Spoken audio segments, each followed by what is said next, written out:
আজ বানাবো দই বেগুন। তার জন্য একটা পাত্রের মধ্যে কিছু বেগুনের টুকরো নিয়ে নিয়েছি। ভালো করে ধুয়ে তারপরে বেগুনটা কেটেছিলাম। তারপর ওই বেগুনের টুকরোগুলোর মধ্যে নুন আর হলুদগুলো মাখিয়ে নিচ্ছি। এই নুন হলুদ মাখানোর পর কিছুক্ষণ রেখে দিতে হবে রেস্টে। এবার রান্নাটা করার জন্য একটা ফ্রাই প্যানের মধ্যে বেশ খানিকটা সর্ষের তেল দিয়েছিলাম। তেলটা ভালোভাবে গরম হয়ে যাওয়ার পর এবার গ্যাসের ফ্লেমটা কমিয়ে বেগুনগুলো ভেজে নেব। না হলে না বেগুন দেওয়ার পর পুরো তেলটাই নিয়ে নেবে।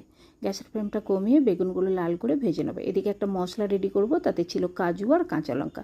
যেহেতু দই বেগুন, দই তো লাগবেই। এবার কি দইটার মধ্যে নুন দিয়ে ভালো করে দইটা ফেটিয়ে নিয়েছিলাম। ঠিক এইভাবে ফেটিয়ে নিতে হবে।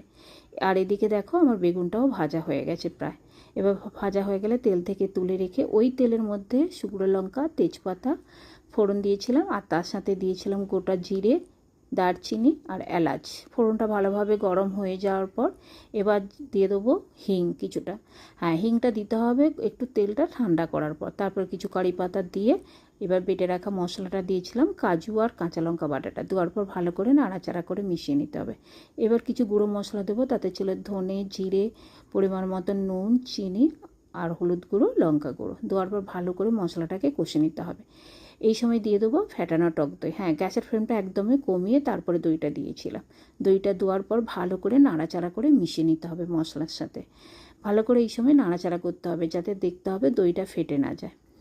এই রকম দইটা মেশানোর পর মশলার সাথে এবার দিয়ে দেবো একটু জল পরিমাণ মতো গ্রেভি করার জন্য। যেহেতু আমরা ভাতের সাথে খাবো তাই একটু গ্রেভি লাগবে, সেই জন্য একটু জল দিয়েছিলাম।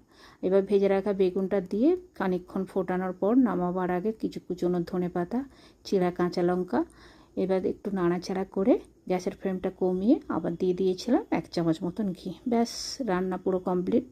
এই ছিল দই বেগুন। অনেকে অনেক রকমভাবে করে, আমি এটা এইভাবেই বানাই আর খুব সুন্দর খেতে হয়। খুব সহজ পদ্ধতিতে নিরামিষের দিন দই বেগুন করেছিলাম।